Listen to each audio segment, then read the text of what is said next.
আজকের খুতবার আলোচ্য বিষয় মৃত্যুর পর পরকালে আফসোস করবে যারা। মৃত্যু তো অবশ্যই আমাদেরকে বরণ করতেই হবে।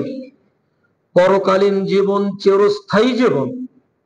ওই চিরস্থায়ী জীবনে কারা কারা আফসোস করবে এই আজকে বিষয় নির্ধারণ করেছি। এই বিষয়ের উপরে কয়েকটি আয়াত সহ সামান্য ব্যাখ্যা সহ 3টি প্রশ্ন উত্তর প্রদান করব ইনশাআল্লাহ। ওয়ামা তৌফিকি ইল্লা বিল্লাহ আলাইহি তাওয়াক্কালতু ওয়া ইলাইহি উনীব। মহাপবিত্র আল কোরআনে 9টি সূরায় এই 9 শ্রেণীর মানুষের কথা উল্লেখ করেছেন। আল্লাহ বলেছেন এই মানুষগুলি কিয়ামতের দিন পরকালীন জীবনে আফসোস করবে।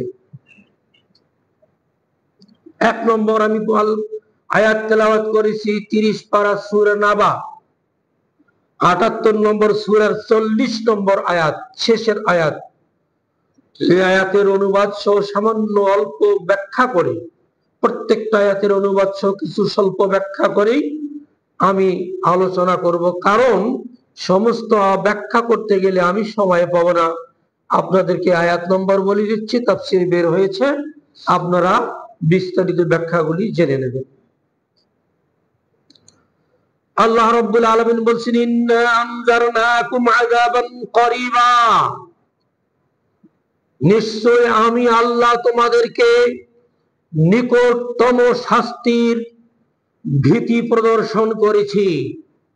অর্থাৎ আল্লাহ রাব্বুল আলামিন কোরআনের বিভিন্ন সূরায় বিভিন্ন আয়াতে পাপীদেরকে, জালেমদেরকে, অপরাধীদেরকে, বেঈমানদেরকে, মুনাফিকদেরকে কি কি শাস্তি দেবেন এ সম্পর্কে, এবং কিয়ামত সংঘটিত হবে, মৃত্যু অবশ্যই বরণ করতে হবে, এই বিষয়গুলি বারংবার তিনি আলোচনা করে আমাদেরকে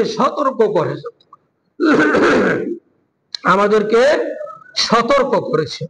তাই বলছেন ইন্না আনজারনাকুম, আমি তোমাদেরকে সতর্ক করেছি, আযাবান কারিবা, নিকটতম আযাবের, অর্থাৎ তোমাদের মৃত্যুর পর শুরু হবে আযাব, শাস্তি। ইয়াউমা ইয়ানজুরুল মারউ মা কদ্দামাত ইয়াদাহু, সেদিন মানুষ সকলেই দেখবে আমার হাত পরকালের জন্য কি প্রেরণ করেছে, অর্থাৎ আমি কি ভালো আমল করেছি, কি সৎ আমল, নেক আমল করেছি, পরকালের ব্যাংকের জন্য আমি জমা ডিপোজিট করেছি, এটা সব মানুষ তখন তাকাতে থাকবে আমলনামার প্রতি। ওয়ায়াকুলুল কাফির, মুমিনরা তো ভালো ভালো আমলনামা দেখবে, হ্যাঁ, তারা ফার্স্ট ক্লাস ফার্স্ট হবে, কেউ আবার জিপিএ 5 পাবে, গোল্ডেন পাবে, অনেক কিছু পাবে। ওয়ায়াকুলুল কাফির, যারা কাফের তারা আফসোস করে বলবে ইয়া লাইতানি কুনতু তুরাবা, আমি যদি মাটি হয়ে যেতাম, আফসোস আমি যদি মানুষ না হয়ে মাটি হয়ে যেতাম। অর্থাৎ কিয়ামতের দিন বিচার দিবসে আল্লাহ রাব্বুল আলামিন জিন এবং ইনসান ব্যতীত আর তার যত সৃষ্টিকুল আছে সবগুলির প্রতিশোধ গ্রহণ করিয়ে আল্লাহ সবাইকে বলবেন কুনু তুরাবা, তোমরা সবাই মাটিতে পরিণত হয়ে যাও।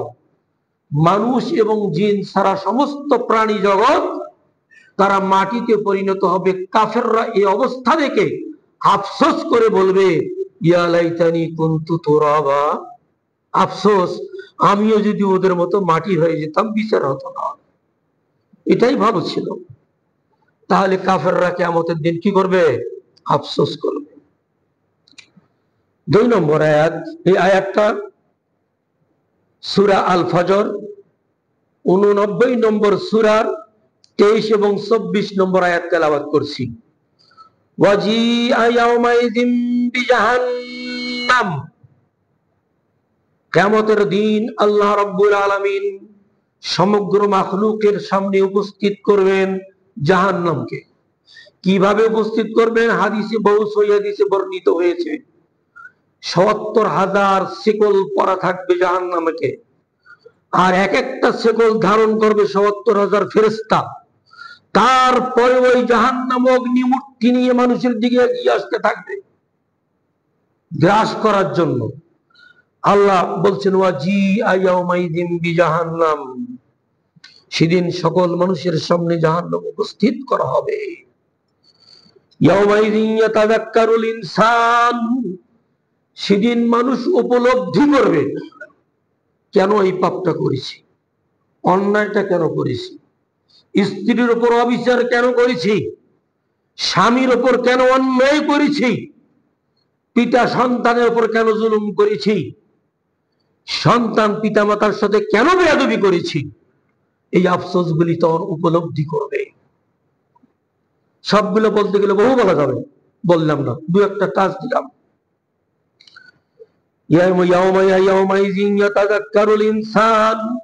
সেদিন মানুষ পাপগুলি উপলব্ধি করবে। আল্লাহ বলেন ওয়ান্না লাহুল যিকরা, এই উপলব্ধি তার কোনো কাজে আসবে না। আজকে উপলব্ধি করতে পারলে কাজে আসবে।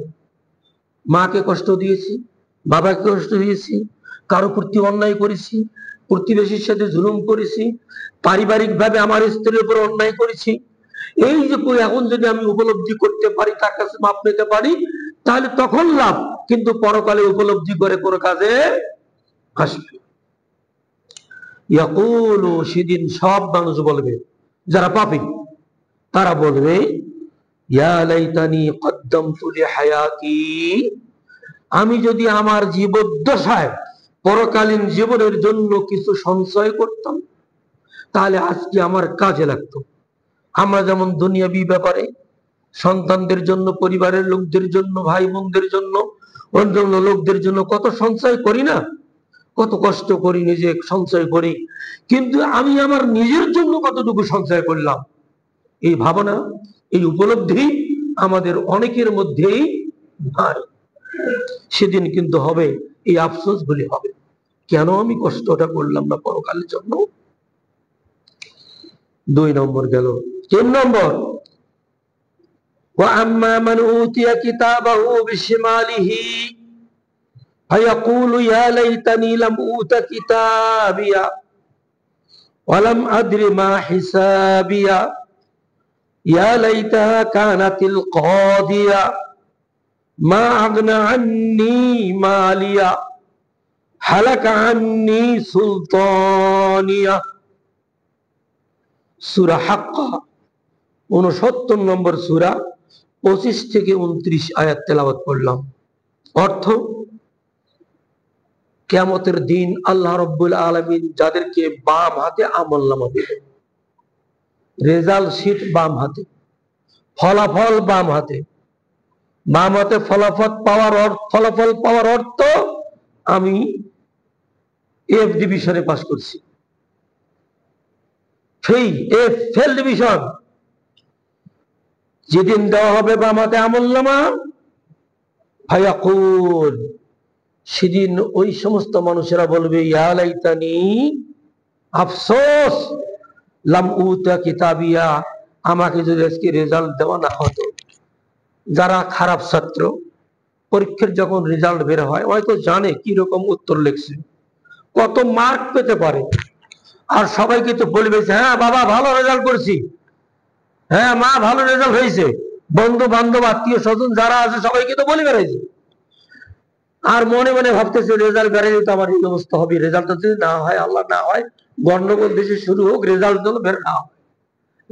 রেজাল্টটা বের হইলেই আমি অপমানিত হব, লাঞ্ছিত হব, ঘৃণিত হব, আমি অনেক ইয়া থেকে বঞ্চিত হয়ে যাব, এইরকম কামনা করে যারা খারাপ ছাত্র। ঠিক তেমনি ভাবে যারা পৃথিবীতে পাপাচারে লিপ্ত ছিল, জুলুম অন্যায় অত্যাচারে লিপ্ত ছিল, ওই লোকগুলি আফসোস করে বলবে লাম উতা কিতাবিয়া, আজকে যদি আমলনামা আমাকে দেওয়া না হতো ভালো হতো। ওয়ালাম আদরি মা হিসাবিয়া, রেজাল্ট শিটে কোনটা এ, কোনটা বি প্লাস, সি প্লাস, ই প্লাস, এফ প্লাস, কোনটা কি, এগুলো যদি না দেখতাম তাই ভালো ছিল। ইয়া লাইতাহা কানাতিল কাদিয়া, আফসোস করে পরে মৃত্যু যদি আমার শেষ হইতো, পরকালীন জীবনে যদি উঠতে না হতো, বিচারের সম্মুখীন হতে না হতো, এটাই আমার জন্য ভালো ছিল। এইগুলো আফসোস করবে। মা আগনা আন্নি মালিয়া, আজকের এই পরকালীন জীবনে আমার ধন সম্পদ, টাকা পয়সা, বাড়ি গাড়ি কোনো কাজে আসলো না, কোনো কাজেও লাগলো না। সবগুলো তো ছেড়ে আসলাম, ছেলেরা মেয়েরা ভোগ করছে, আত্মীয় স্বজনরা ভোগ করছে, আমার তো কোনো কাজে লাগলো না এত ধন সম্পদ। হালাকা আন্নি সুলতানিয়া, এমনকি আমার একটা সুলতানিয়া ছিল, ক্ষমতা ছিল, শাসন দায়িত্ব ছিল, শাসন ভার ছিল, রাষ্ট্রপতি ছিলাম, প্রধানমন্ত্রী ছিলাম, মন্ত্রিত্ব ছিলাম, সব দেখা যায় সব শেষ। চোখের সামনে আপনার কাছে বেড়াচ্ছে, দেখা যাচ্ছে, আপনারা ফেসবুক খুললেই তো দেখতে পাচ্ছেন কি অবস্থা। এরই দুনিয়াতেই আল্লাহ রবুলি দেখাচ্ছেন পরকাল তো আছে। হালাকান্নি সুলতানিয়া, আরো কতজন যে পালিয়েছে, বাশার আল আসাদ গেল, বাংলাদেশের অবস্থা তাই, শ্রীলঙ্কা আগে হয়েছে, নেপাল কিছুদিন আগে হলো। এইরকম আল্লাহ রাব্বুল আলামিন দুনিয়াতে দেখাবেন আমাদেরকে। হালাকান্নি সুলতানিয়া, আমার ক্ষমতা দাপট। আজ আমার ক্ষমতার যে আমি দাপট দেখাইতাম, দলের দাপট দেখাইতাম, জনশক্তির দাপট দেখাইতাম, কোন আইনকে আইন মনে করতাম না, আজ আমার সব শেষ হয়ে গেছে, নিঃশেষ হয়ে গেছে, ধূলিসাৎ হয়ে গেছে। হালাকান্নি সুলতানিয়া, আমার রাজত্ব আজ শেষ, আমি তো আজকে কিছুই করতে পারছি না। এই আফসোস গুলি করবে।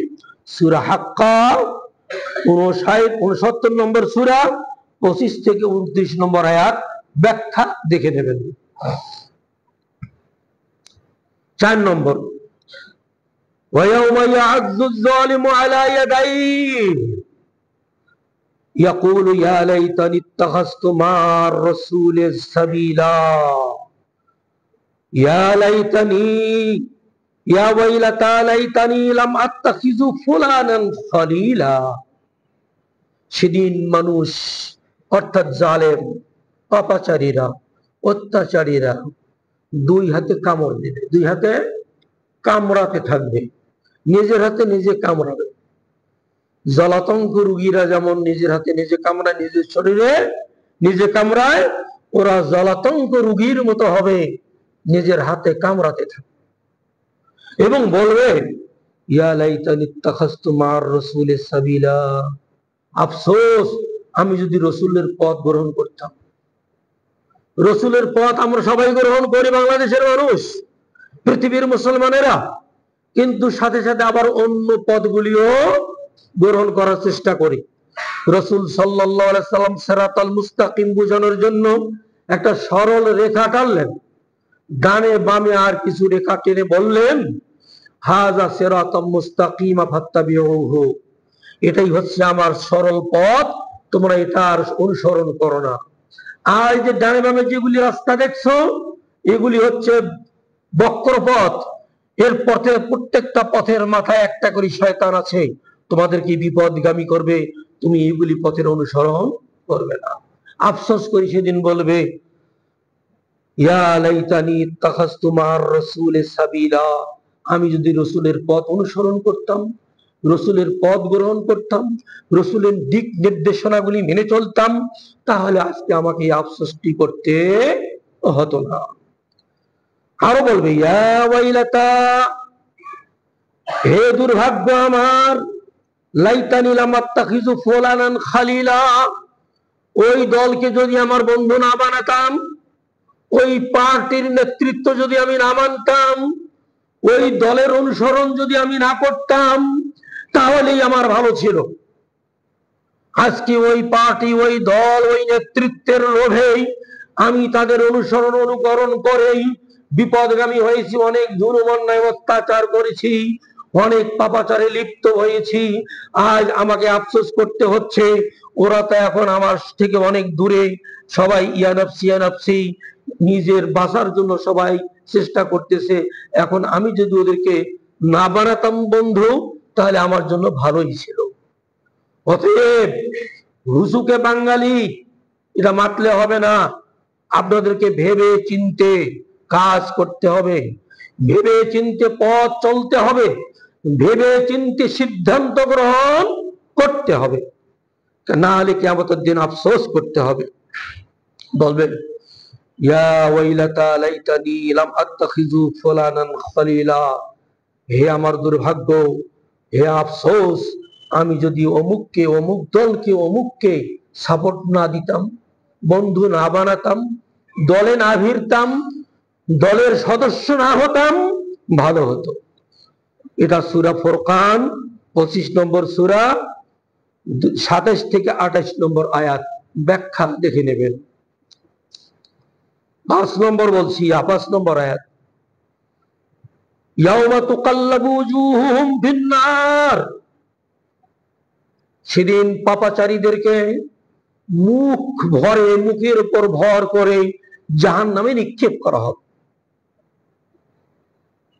ইয়াকুলুনা ইয়া লাইতানা আতা'না আল্লাহ ওয়া আতা'না আর-রাসূলা, তখন আফসোস করে বলতে থাকবে, হে আফসোস, আমি যদি আল্লাহ এবং তার রাসূলের অনুকরণ করতাম, তাহলে আজকে আমার এই বিপদ হতো না, আজকে আমার এই লাঞ্ছনা হতো না, আজকে আমাকে মুখের ভরে জাহান্নামে যেতে হতো না। তাহলে পাপাচারী যারা, অত্যাচারী যারা, জুলুমকারী যারা, হত্যাকারী যারা, চাঁদাবাজি যারা, খুনি যারা, এইরকম সমাজে যারা বিশৃঙ্খল উশৃঙ্খল সৃষ্টিকারী যারা, তাদেরকে কিয়ামতের দিন আল্লাহ সুবহানাহু ওয়া তাআলা মুখের ভরে জাহান্নামে নিক্ষেপ করবেন। তখন সে আফসোস করে বলতে থাকবে, আমি যদি আল্লাহ এবং রাসূলের পথ অনুসরণ করতাম, তাহলে আজকে আমাকে আফসোস করতে হতো না। 6 নম্বর আয়াত, ওয়ালাইন আসাবাকুম ফাজলুম মিনাল্লাহ, ওই আয়াতটা হলো সূরা আহজাব 33 নম্বর সূরা 66 নম্বর আয়াত। আমি যদি আল্লাহ এবং রাসূলের পথ অনুসরণ করতাম, তাহলে আজকে আমাকে মুখের ভরে জাহান্নামে নিক্ষিপ্ত হতে হতো না। 66 নম্বর আয়াত সূরা আহজাব 33 নম্বর সূরা, তাফসীর বের করে দেখে নেবেন। 6 নম্বর, ওয়ালাইন আসাবাকুম ফাদলুম মিনাল্লাহি লায়াকুলান্না কাআন লাম তাকুম বাইনাকুম ওয়া বাইনাহুম মাওয়াদ্দাতুন ইয়া লাইতানি কুনতু মাহুম ফাফুযা ফাওজান আযীমা। সূরা নিসা 4 নম্বর সূরার 73 নম্বর আয়াত। ওহে মুসলমানেরা, মুমিনেরা, শুনে রাখো, যদি তোমরা কোনো কারণে, ভালো কাজের কারণে, সৎ পথে থাকার কারণে আল্লাহর পক্ষ থেকে তোমাদের উপর যদি কোনো ধরনের করুণা নেমে আসে, আল্লাহর পক্ষ থেকে যদি রহমত নেমে আসে, তোমাদের উপর যদি আল্লাহ রাব্বুল আলামিন রহমত বর্ষণ করেন, তখন লায়াকুলান্না কান লাম তাকুন বাইনাকুম ওয়া বাইনাহুম মাওয়াদ্দাতুন, তোমাদের এবং যাদের মধ্যে কোন ধরনের মহব্বত ভালোবাসা ছিল না, তারা তখন আফসোস করে বলবে, ইয়া লাইতানি কুনতু মাহুম, আমি যদি তাদের দলেই থাকতাম, মুমিন এবং ইসলাম নিয়ে ইসলাম দলে থাকতাম, তাহলে আজকে ফাফুজা ফাওজান আযীমা, আমিও আজকে এই মহা সাফল্যের অনুভাগী হতাম।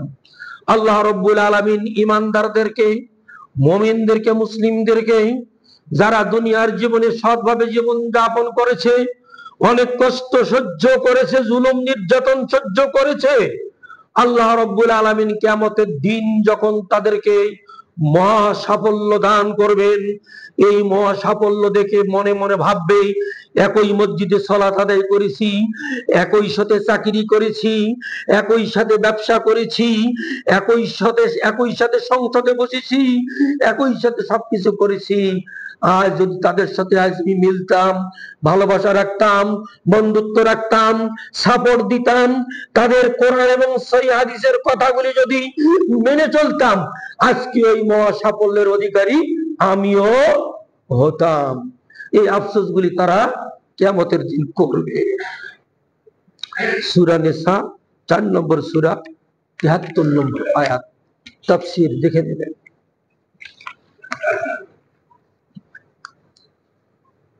7 নম্বর,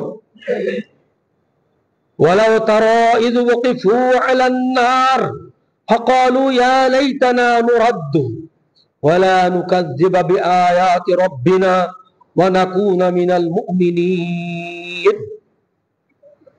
আফসোস করবে। ওয়ালাউ তারা ইয ওয়াকিফু আলান নার, নবীকে সম্বোধন করে বলা হচ্ছে, হে নবী, আপনি যদি দেখতেন ওই পাপাচারীদেরকে জাহান্নামের দ্বার প্রান্তে উপনীত করা হয়েছে, জাহান্নামের দ্বারে উপস্থিত হয়েছে, জাহান্নামে চলে যাবে, তখন ওই লোকগুলি, ওই পাপাচারীরা বলবে, ইয়া লাইতানা নুরাদ্দু ওয়ালা নুকাযযিবা বিআয়াতি রাব্বিনা, হে আমাদের রব, আমাদেরকে যদি আবার দুনিয়াতে ফেরত যাওয়ার সুযোগ করে দেওয়া হতো,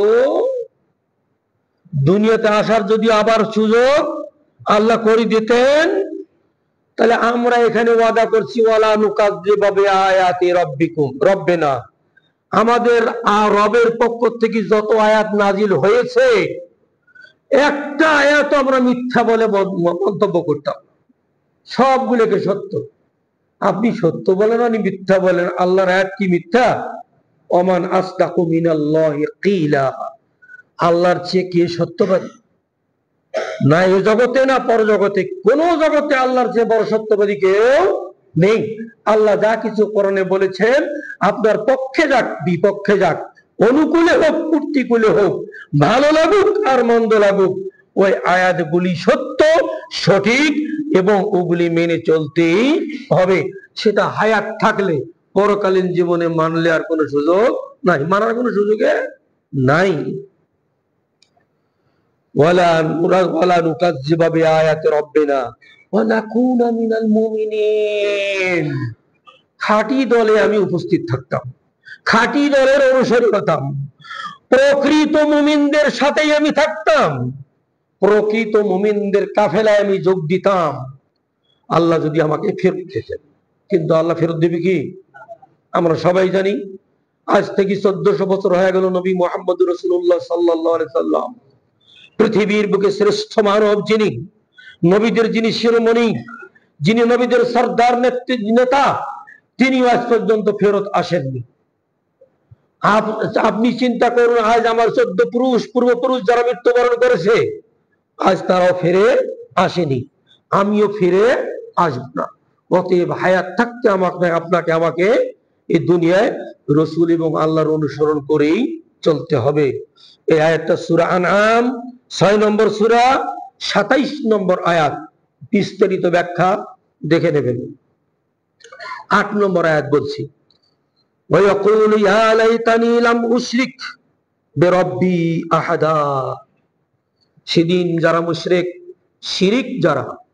শিরিকে যারা লিপ্ত ছিল, ওই মুশরিকরা তখন আফসোস করে বলবে, শিরিকের তো এখন সরাসরি আমাদের মধ্যে অনেক শিরক আছে, ছোট বড় অনেক শিরিকের মধ্যে আমরা অনেকেই লিপ্ত। হিন্দু ভাইদের ওরা শিরিক করে করুক, আমরা কেন ওই শিরিকের সাথে সংযুক্ত হব? কেন আমরা ওই শিরিকের সাথে আপোষ করব? আমাদের কোনো আপোষ নেই। আমরা যারা খাঁটি মুসলিম, খাঁটি ইমানদার মুমিন, শিরিকের সাথে কোনো আপোষ আমাদের থাকবে না। কোন একটা মূর্তির গলায় ফুল দেওয়া, এটা কি শিরক? কোন একটা পিলারে ফুল দেওয়া, এটা কি শিরক? মোরালে ফুল দেওয়া কি? মাজারের কাছে নীরবে দাঁড়িয়ে থাকা কি? মাথা নিচু করা কি শিরক? আমরা অনেকেই অনেক ভাবে এইরকম শিরকে লিপ্ত আছি। ওই সমস্ত মুশরিকরা কিয়ামতের দিন আল্লাহর দরবারে আফসোস করবে, ইয়াকুলু ইয়া লাইতানি, হায় আফসোস, লাম উশরিকু বিরাব্বি আহাদা, আমার রবের সাথে যদি আমি কোনো কিছুকে, কাউকে যদি শরীক না করতাম, তাহলে ভালো ছিল। আজকে শিরিক করার কারণে আল্লাহ সুবহানাহু ওয়া তাআলা আমার জন্য জান্নাতকে হারাম করে দিয়েছে। আল্লাহ কোরআনের অন্য জায়গায় বলেছেন, যে ব্যক্তি আমার সাথে অন্য কিছুকে শিরিক করবে, আমি তার জন্য জান্নাত কি করব? হারাম করে দেব। এগুলি ব্যাখ্যা এই আয়াতে গেলে আপনারা পেয়ে যাবেন। তাহলে আমি 8টা আয়াত বললাম, আরো একটি আয়াত আছে,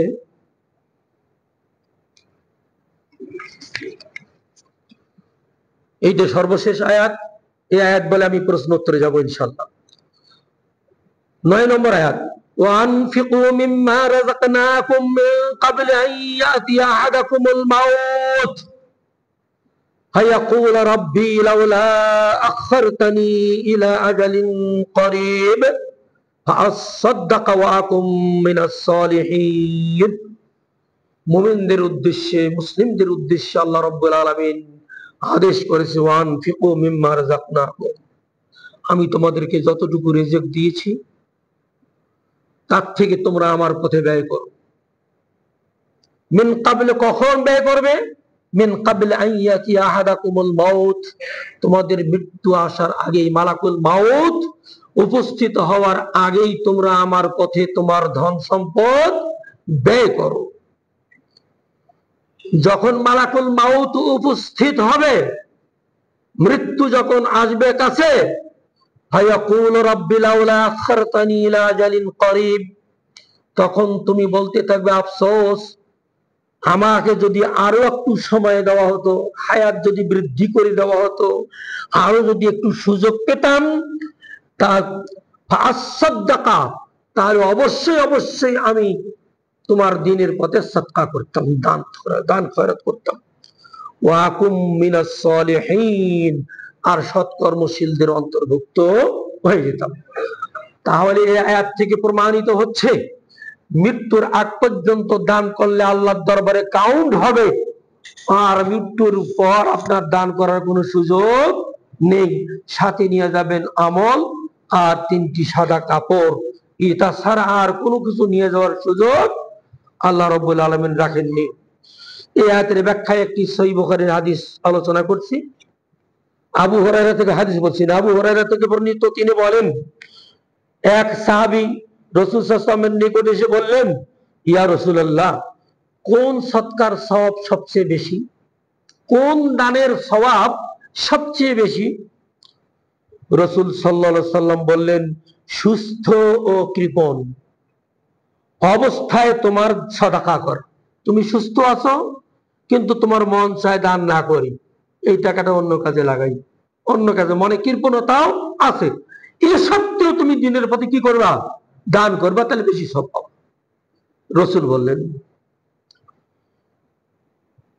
যখন তুমি দরিদ্রের আশঙ্কা করো এবং ধনী হওয়ার আশা রাখো, তুমি দরিদ্র আশঙ্কা করো, আমি দান করলে বোধহয় দরিদ্র হয়ে যাব, আশঙ্কা হয়, এবং ধনী হওয়ার আশা রাখো, আমি এত এত এত এত সম্পদের মালিক হব, এত এত টাকার মালিক হব, এত এত পদের মালিক হব, এমন যদি আশা রাখো, ওই সময়ে এগুলির, ওই সময়ের দানগুলি হচ্ছে সওয়াবের দিক থেকে সবচেয়ে বেশি সওয়াব।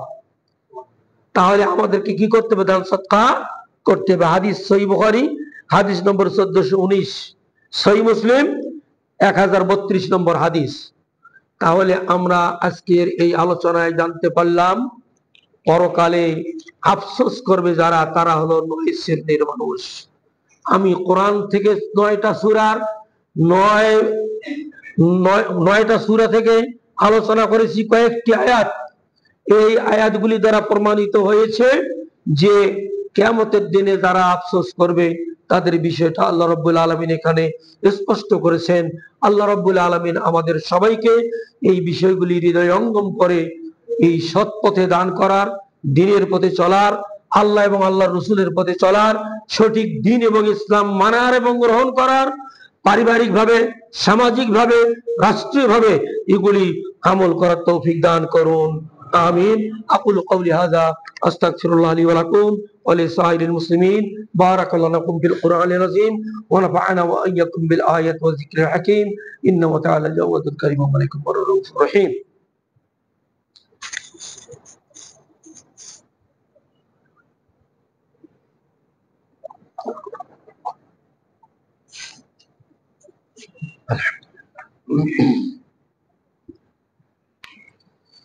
الحمد لله وحده والصلاة والسلام على نبي من لا بعد أما بعد فقد قال الله تعالى في الكلام المجيد والفرقان الحميد أعوذ بالله من الشيطان الرجيم بسم الله الرحمن الرحيم إن الله وملائكته يصلون على النبي ইয়া আইয়ুহাল্লাযীনা আমানু সাল্লু আলাইহি ওয়া সাল্লিমু তাসলিমা আল্লাহুম্মা সাল্লি আলা মুহাম্মাদ ওয়া আলা আলি মুহাম্মাদ কামা সাল্লাইতা আলা ইব্রাহিম ওয়া আলা আলি ইব্রাহিম ইন্নাকা হামিদুম মাজিদ আল্লাহুম্মা বারিক আলা মুহাম্মাদ ওয়া আলা আলি মুহাম্মাদ কামা বারাকতা আলা ইব্রাহিম ওয়া আলা আলি ইব্রাহিম ইন্নাকা হামিদুম মাজিদ। গত জুমায় দুইটা প্রশ্ন বলেছি, উত্তর দেই নাই। আজকে আরেকটা প্রশ্নের উত্তর সহ 3টি প্রশ্ন উত্তর প্রদান করব ইনশাআল্লাহ। প্রশ্ন ছিল, কবরের ওপর যদি গম্বুজ বা অন্য কিছু নির্মাণ করা হারাম হয়, তাহলে সৌদি সরকার রাসূল সাল্লাল্লাহু আলাইহি ওয়াসাল্লামের কবরের ওপর সবুজ রঙের গম্বুজ নির্মাণ করেছেন কেন? খুবই সুন্দর প্রশ্ন এবং জটিল কঠিন প্রশ্ন। উত্তর হচ্ছে, কবরের উপর গম্বুজ বা অন্য কিছু নির্মাণ করা ঘৃণিত বিদআত। আমরা কবরের উপরে অনেক সময় গম্বুজ তো বাদ ছাড়াও কবর পাকা করি, টাইলস করি, কবরের উপর ঘর উঠাই, বিভিন্ন ধরনের আমরা কাজ করে থাকি। এগুলি সব ঘৃণিত বিদআত। কারণ এতে দাপনকৃত ব্যক্তির অর্থাৎ মৃত্যু ব্যক্তির উপর মানুষের শ্রদ্ধা বেড়ে যায়। আর শ্রদ্ধা বাড়া মানে শিরক, শ্রদ্ধা বাড়া মানে কি? শিরক। যেমন এক পাগলার কথা আপনারা সবাই জানেন, নাম নিলাম না, কবরটাকে উঁচা করেছে অনেক, কাবা ঘরের আদলে তৈরি করেছে, সে আবার ঘুরিয়েও দিয়েছে, অনেক ঘটনা ঘটেছে। শিরকের আড্ডা তৈরি হয়। দেখতে গিয়ে অনেকে এটাতে বাড়াবাড়ি করে, এই সমস্ত কবর দেখতে গিয়ে বাড়াবাড়ি করে। রাসূল সাল্লাল্লাহু আলাইহি ওয়াসাল্লাম কবর জিয়ারত করতে বলছেন, আলা যুরুহা ফাইন্নাহা তুযাক্কিরুকুমুল মাউত, তোমরা কবর জিয়ারত করো, কবর জিয়ারত করলে তোমাদের মৃত্যুর কথা স্মরণ হয়। আর এই সমস্ত পাগলাদের কবর জিয়ারত করলে মৃত্যুর কথা স্মরণ হবে, গাজার কথা স্মরণ হবে, ওগুলাই দেখে আসবো, এইরকম অবস্থা হবে। তাই এই শিরক এবং বিদআত বন্ধের জন্য আমাদের সবাইকে পদক্ষেপ গ্রহণ করতে হবে। আলী রাদিয়াল্লাহু তাআলা আনহু বলেন, রাসূল সাল্লাল্লাহু আলাইহি সাল্লাম আমাকে দায়িত্ব দিয়েছিলেন, সেটি হচ্ছে, হে আলী, কোন ছবি, মূর্তি, মুরাল, ভাস্কর্য নিঃশেষ না করা পর্যন্ত তুমি ছাড়বে না। যে কোনো ধরনের ছবি হোক, মূর্তি হোক, মুরাল হোক বা যে কোনো ধরনের ভাস্কর্য হোক, এগুলি রাখা যাবে না। তৎকালীন সময় 1400 বছর আগে আল্লাহ রাসূল সাল্লাল্লাহু আলাইহি সাল্লাম আলী রাদিয়াল্লাহু তাআলা আনহুকে এই দায়িত্ব দিয়েছিলেন। আলী রাদিয়াল্লাহু তাআলা আরো বলেন, হে আলী, এমন কোন উঁচু কবর মাটির সমান না করা পর্যন্ত ছাড়বে না। ওরা তো ভাঙবে, ছবি মূর্তি তো ভাঙবে। কোন কবর যদি উঁচা থাকে, মাটির থেকে উঁচা 10 ফিট উঁচা, ওটাকে না ভাঙা পর্যন্ত ছাড়বে না। অর্থাৎ কোনো কবর উঁচা করবে না। আমরা মুন্সিপাড়া কবরস্থানে যাই, নূরপুর গোরস্থানে যাই, অন্যান্য কবরস্থানগুলিতে যাই, দেখি আমরা খুব সম্মান করে, ইজ্জত করে, বাপের ভালো হবে, মা আমার যদি আমাকে অনেক কষ্ট করে লালন পালন করেছেন, কবর যেন মায়ের ভালো অবস্থা হয়, সুন্দর করে নাম লেখে টাইলস করে গম্বুজ তৈরি করে রেখে দিলাম। মা কোনো সব পাবেন? কোনো সব পাবেন না, বাবাও কোনো সব পাবেন না। যারা মৃত্যু ব্যক্তি আছেন, আপনার দোয়ার অপেক্ষায় আছে তারা, কারা আপনার কাছে দোয়া চায়, ওগুলি চায় না। সেজন্য রাসূল সাল্লাল্লাহু আলাইহি সাল্লাম আলীকে বললেন, তুমি সব উঁচা কবর ভেঙে সমান করে দাও, মাটির সমান করে দাও। হাদিস সহিহ মুসলিম 969 নম্বর হাদিস। এবার প্রশ্ন, রাসূলের কবরের উপর সবুজ গম্বুজ কেন? এর উত্তর হচ্ছে, সেটা তার সুন্নতের বিরোধিতা করে তৈরি করা হয়েছে। রাসূল সাল্লাল্লাহু আলাইহি সাল্লাম বলেছেন, তোমরা ইহুদি খ্রিস্টানদের মতো আমার কবরকে তোমরা মাজার তৈরি করিও না। কিন্তু তার মৃত্যুর অনেক বহু বছর পর তুর্কিরা যখন সৌদিকে শাসন করেছিল, ওই তুর্কিরা শাসকরা তারা ওই নবীর কবরের উপর গম্বুজ তৈরি করেছে, সবুজ রঙের গম্বুজ। ওই গম্বুজ আজও আছে। সৌদি সরকার ভেঙে দেয় না, এ কারণেই ফিতনার সৃষ্টি হবে, বিশ্বে তোলপাড় উঠবে। দেখো, সৌদি সরকার নবীকে ভালোবাসে না। আছে না এমন কতগুলি বেদাতি যারা ঈদে মিলাদুন নবী করে না, এরা কাফের, এরা মুনাফিক, এরা নবীর প্রতি এদের কোনো ভালোবাসা নাই। অথচ এরা বলে সালাফি বেদে, এরা বলে আহলে হাদিস, এরা বলে সহিহ আকীদার অনুসারী, এরা নবীর উপর দরুদ পড়ে না, নবীর জন্ম উৎসব পালন করে না। ঠিক এইরকম কিছু যার অন্তরে বেদাত আছে, শিরক আছে, রোগ আছে, শিরিক এবং বেদাতের রোগ আছে, এই সমস্ত লোকগুলি একটা বিশৃঙ্খলা সৃষ্টি করবে। বিশৃঙ্খলা এড়ানোর জন্য সৌদি সরকার আলেমদের বোর্ডে ফতোয়া নিয়ে ওটাকে ওইভাবেই রেখে দিয়েছেন। কিন্তু আপনারা যারা হজ এবং উমরায় গিয়েছেন, কেউ কি ভেতরে ঢুকে সুযোগ পেয়েছিলেন? বলেন তো একজন আছে নাকি কেউ? শুধু এখানে না, গোটা পৃথিবীর কেউ বুঝেছেন কি? আপনারা এখন লাইভ দেখেন, যারা নবীর কবর জিয়ারত করতে যায়, দেখেন কতগুলো পুলিশ দাঁড়িয়ে আছে। আবার প্রায় 3 ফিট দূরে ব্যারিকেড দেওয়া আছে, ওই 3 ফিট দূর থেকে শুধু সালাম দেবে, আসসালামু আলাইকা ইয়া রাসূলুল্লাহ, আসসালামু আলাইকা ইয়া হাবিবাল্লাহ। একটু আগে আবু বকর, আসসালামু আলাইকা ইয়া আবু বকর। আর একটু আগে, আসসালামু আলাইকা ইয়া আলী ইবনুল উমর ইবনুল খাত্তাব। 3টি কবর ছাড়া কোনো কবর নাই, ওটাকে স্পর্শ করার সুযোগ নাই। এবং ওই দিকে অনেকেই যারা বেদাতি, তারা ওই দিক মুখ করে, বাম দিকে মুখ করে দোয়া করে। অনেক সময় পুলিশেরা তাদেরকে ঘুরে দেয়, দোয়া করার কাছে এই করে, এই দিকে করো, কেবলা দক্ষিণ দিকে, কেবলা মক্কায় দক্ষিণ দিকে কেবলা, এই দিকে আল্লাহর কাছে কিছু। তারপরে ও শিয়ারা বাহিরে গিয়ে অনেক দূর থেকে আল্লাহর নবীর ওই কবরস্থানকে লক্ষ্য করে দোয়া করতে চায়। কি করে তা জানি না, চায় না দেয় তাও বুঝি না। কোনটাই করা যাবে না। নবীর কবরের প্রতি কেন, কারো কবরের প্রতি এভাবে কোন দোয়া করা যাবে না। একমাত্র আল্লাহ কিবলামুখী হয়ে দোয়া করবেন। মা বাবা, আপনার বুজুর্গ যারা, যাকে যে আলেমকে মোহাব্বতকে ভালোবাসেন, যে শায়েখকে ভালোবাসেন, যারা মারা গেছে তাদের জন্য দোয়া করবেন। এইরকম নবীর জন্য, সাহাবীগণদের জন্য দোয়া করবেন। পাশেই বড় কবরস্থান বাকিউল গারকাদ, এটা আমরা নাম দিয়েছি জান্নাতুল বাকি। এই নামটা কোরআন হাদিসের কোথাও নেই। মধ্যপ্রাচ্যের লোকেরা কেউই জানে না, শুধু ভারত উপমহাদেশের লোকেরা ওটার নাম দিয়েছে জান্নাতুল বাকি। ওই কবরে যারা আছে তারা ওটা জান্নাতুল বাকিতে আছে। ওই কবরে একটা এমনও কবর নাই যে কবর পাকা করা হয়েছে, উঁচা করা হয়েছে, মিনার দেওয়া হয়েছে। যদি এটা বৈধ হইতো তাহলে সৌদি সরকার ওখানে তা করতে দিত, কিন্তু করতে আজও দেয়নি। নবী সাল্লাল্লাহু আলাইহি সাল্লাম এগুলি নিষেধ করে গিয়েছেন। তারপরেও তুর্কি শাসক আমলে ওরা জোর করে নবীর কবরের উপরে এই গম্বুজ তৈরি করে সাদা সবুজ রং লাগিয়ে দিয়েছেন। তাছাড়া আল্লাহ যে বিধান নাজিল করেছেন, কোরআন, রসুলের উপর যে নিয়ম নীতি নাজিল করেছেন, সেটাই আমাদের জন্য অনুসরণীয়, অনুকরণীয়। সৌদি আরব নয়, কোনো মধ্যপ্রাচ্য নয়, মক্কা নয়, মদিনা নয়। হ্যাঁ, মক্কা মদিনায় যেগুলি সহি কাজ হয়, ভালো কাজ হয়, সেগুলি আমরা কি করব? মেনে নেব, আমল করব। মসজিদে নববীর পূর্ব পশ্চিম পার্শ্বে আপনারা যারা গিয়েছেন দেখেছেন 3-4টা মসজিদ রয়েছে। একটা মসজিদে গামামা, মসজিদে আলী, মসজিদে ফাতেমা, মসজিদে ওমর, এইভাবে কয়েকটি মসজিদ তারা নির্মাণ করেছে সেই শাসনাকে, তুর্কি শাসন আমলে। ওই মসজিদগুলিতে সৌদি সরকার তালা লাগিয়ে দিয়েছে। বাইরে গিয়ে শিয়ারা ওই আলীর মসজিদে গিয়ে দোয়া দরুদ করতেছে, নামাজ পড়তেছে, বাইরে সালাত আদায় করতেছে।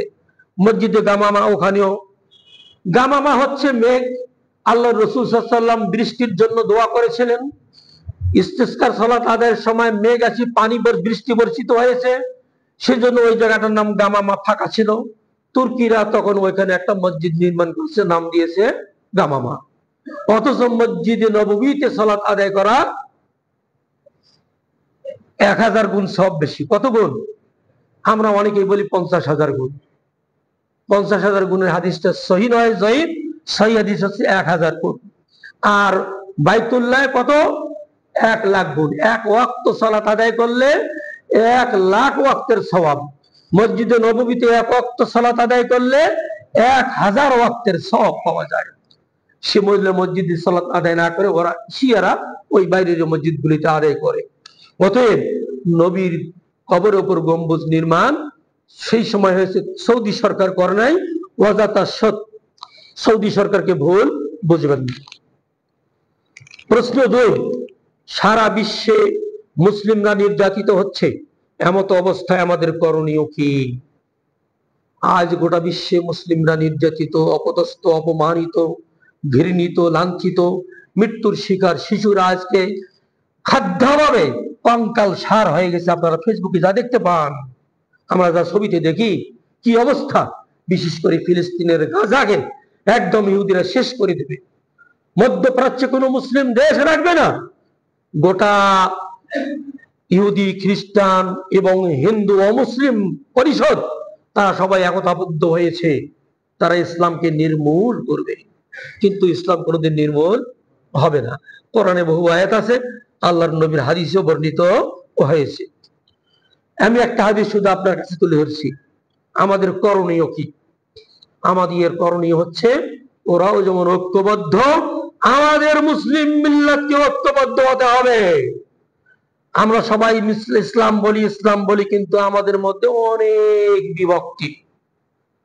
এমনকি আহলুল হাদিস জামাত আমরা দাবি করি, আমাদের মধ্যেও আবার কয়েকটা দলে বিভক্ত। এই ওয়াদ দেখতে পারো না, এ বলে ওয়াদ দল করে, ও বলে সে দল করে, ও বলে ওই দল করে। এই দলগুলো ঢুকিয়েছে।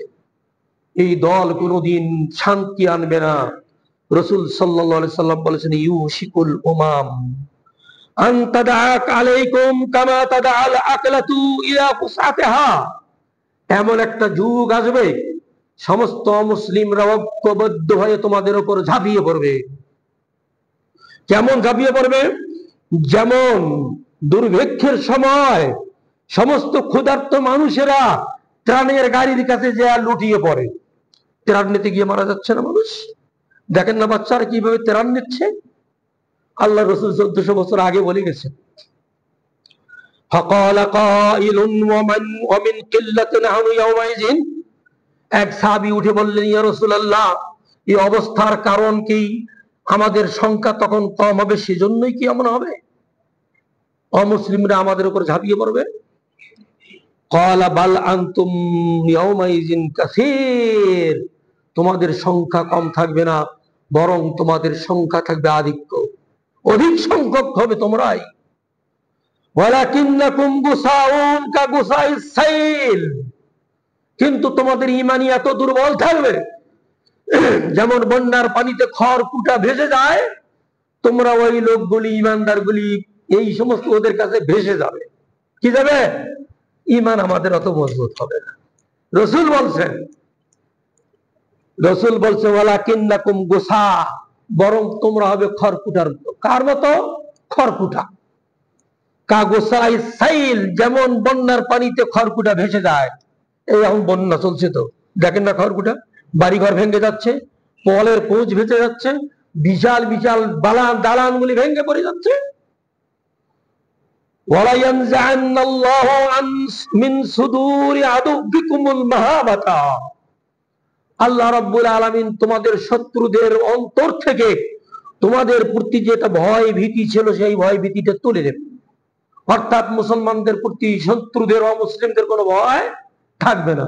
যেমন আল্লাহ রাসূল বলছেন, আমাকে সাহায্য করা হয়েছে বিররাব, ভয় ভীতি দিয়ে।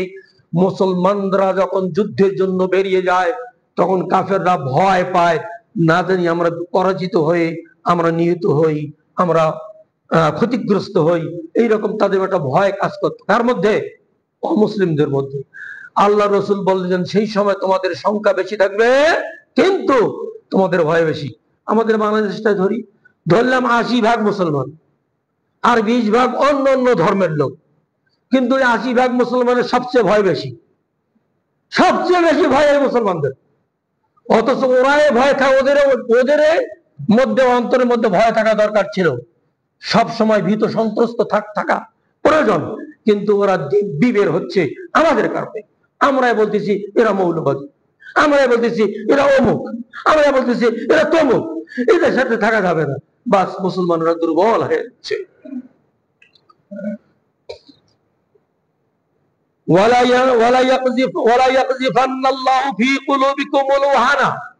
এবং আল্লাহ রাব্বুল আলামিন তোমাদের অন্তরে ওয়াহান ঢেলে দেবেন। কি ঢেলে দেবেন? ওয়াহান। ফাকালা কাইলুন ওয়া মাল ওয়াহানু। একজন সাহাবী জিজ্ঞেস করলেন, ওয়াহান কি? ক্বালা ফাহুব্বুদ দুনিয়া ওয়া কারাহিয়াতুল মাউত। রাসূল বললেন, ওয়াহান হচ্ছে দুনিয়ার প্রতি তোমাদের ভালোবাসা, দুনিয়ার মহব্বত, টাকার মহব্বত, সম্পদের মহব্বত, পদের মহব্বত, চেয়ারের মহব্বত, দুনিয়ার প্রতি তোমাদের ভালোবাসা থাকবে বেশি।